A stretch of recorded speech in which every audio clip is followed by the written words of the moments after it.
ഏറ്റവും വലിയ രോഗം എന്താണെന്ന് ചോദിച്ചു, വാത്സല്യത്തിൻ്റെയും സ്നേഹത്തിൻ്റെയും കുറവാണ്. It is very important. ഒരു രോഗിയോട് വാത്സല്യത്തിൽ പെരുമാറി, മാഡം നിങ്ങൾ പേടിക്കേണ്ട, ഞാൻ നിങ്ങളോടൊപ്പം ഉണ്ട്, മാഡം സർ നിങ്ങളെ സഹായിക്കാൻ ഞാനുണ്ട്, ജീവിതകാലം മുഴുവൻ അങ്ങയോടൊപ്പം ഞാനുണ്ട്. ഒരു ലേഡി എൻ്റെ അടുത്ത് ഇതുപോലെ ഒരു ബാങ്ക് ഉദ്യോഗസ്ഥ ആത്മഹത്യാ പ്രവണതയായിട്ട് വന്നു. ഞാൻ ഒന്നും പറഞ്ഞില്ല, മരണം വരെ മാഡത്തിനോടൊപ്പം ഞാനുണ്ട്. ഇത് കേട്ടോടുകൂടി രോഗം പകുതി ഭേദമായി സർ, പകുതി ഭേദമായി രോഗം. ഞാൻ നിങ്ങളോടൊപ്പം ഉണ്ട്, പകുതി ഭേദമായി. കാരണം ഭർത്താവും ഉപദ്രവം, മക്കളും ഉപദ്രവം, രണ്ട് എവരിബഡി.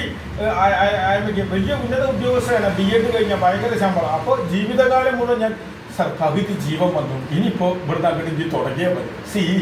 അപ്പോൾ വാത്സല്യം affection is a big nutrition.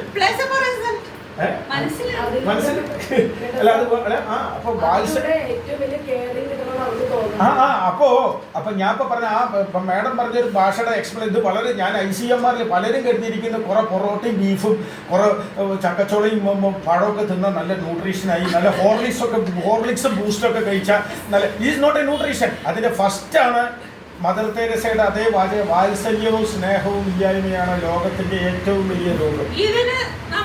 Scientific നോളജിലെ പ്ലേസബോ ഡബിൾ ബ്ലൈൻഡ് സ്റ്റഡി എന്ന് പറയും. വാത്സല്യ കരുണ എന്ന് പറഞ്ഞങ്ങട് നിർത്തി സാറ്. പക്ഷെ അതിനർത്ഥം എന്താന്ന് വെച്ചാൽ പറയട്ടെ.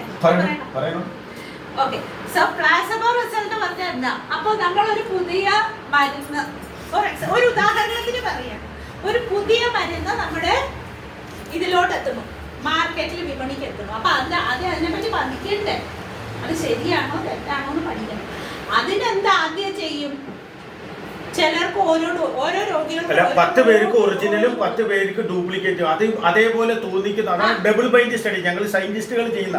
ഒന്ന് ഒരേപോലെ കാണുന്ന ഒരു പഞ്ചാര ഗുളികയും കൊടുക്കും, യഥാർത്ഥ ഗുളികയും കൊടുക്കും.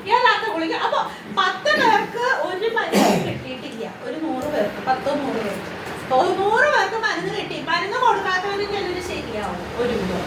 അതിന് കാരണം നമുക്ക് മരുന്ന് കിട്ടിയല്ലോ, നമ്മൾ ശരിയാവുമല്ലോ. അവർക്ക് ഒരു പെർസെൻറ്റേജ് ഉണ്ട്. ഇതൊക്കെ പഠിക്കാൻ നമ്മൾ സ്റ്റാറ്റിസ്റ്റിക്സ് വെച്ചിട്ട് അനലൈസ് ചെയ്തിട്ട് ചിലപ്പോൾ എന്താ മരുന്ന് കിട്ടിയവർക്ക് ശരിയാവില്ല. അതിന് കാരണം എന്താ? ചിലപ്പോൾ വളരെയധികം ആസന്നായ സ്ഥിതി ആയിരിക്കും. അപ്പൊ അത് ശരിയാവാത്തതാണ്. മരുന്നിന്റെ കുഴപ്പമായിരിക്കില്ല, വേറെ എന്തോ ആയിരിക്കും, അങ്ങനെ അവർക്ക് ശരിയാവാത്തതായിരിക്കും. അപ്പൊ ഇതൊക്കെ ചെയ്ത് ഡബിൾ ബ്ലൈൻഡ് സിംഗിൾ ബ്ലൈൻഡ് പറഞ്ഞെന്താ? പേഷ്യന്റിന്, രോഗിക്ക് മാത്രം അറിയില്ല മരുന്ന് കിട്ടിയിട്ടുണ്ടോ ഇല്ലയോ എന്ന്. ഡബിൾ ബ്ലൈൻഡ് പറഞ്ഞാൽ ഡോക്ടർക്ക് അറിയില്ല ഏത് രോഗിക്ക് മരുന്ന് കിട്ടി, ഏത് രോഗിക്ക് മരുന്ന് കിട്ടിയിട്ടില്ല എന്ന് ഡോക്ടർക്ക് അറിയില്ല. അതറിയുന്നത് മൂന്നാമതൊരാൾക്കാ. ഡോക്ടർക്കും അറിയില്ല, പേഷ്യന്റിനും അറിയില്ല. അത് ഡബിൾ ബ്ലൈൻഡ്. സിംഗിൾ ബ്ലൈൻഡ് എന്നുള്ളത് വേറെ. അപ്പൊ ഈ കരുണ, വാത്സല്യം, മനസ്സ് എന്നൊക്കെ പറഞ്ഞില്ല, അതൊക്കെ നമ്മുടെ ബിഗ് മെന്റൽ ന്യൂട്രീഷൻ, സൈക്കോളജിക്കൽ, സൈക്കോസൊമാറ്റിക്കല്, സൈക്കോ അതിന് പറയുന്ന ന്യൂട്രീഷൻ ആണ്. ഡോക്ടർ നമ്മുടെ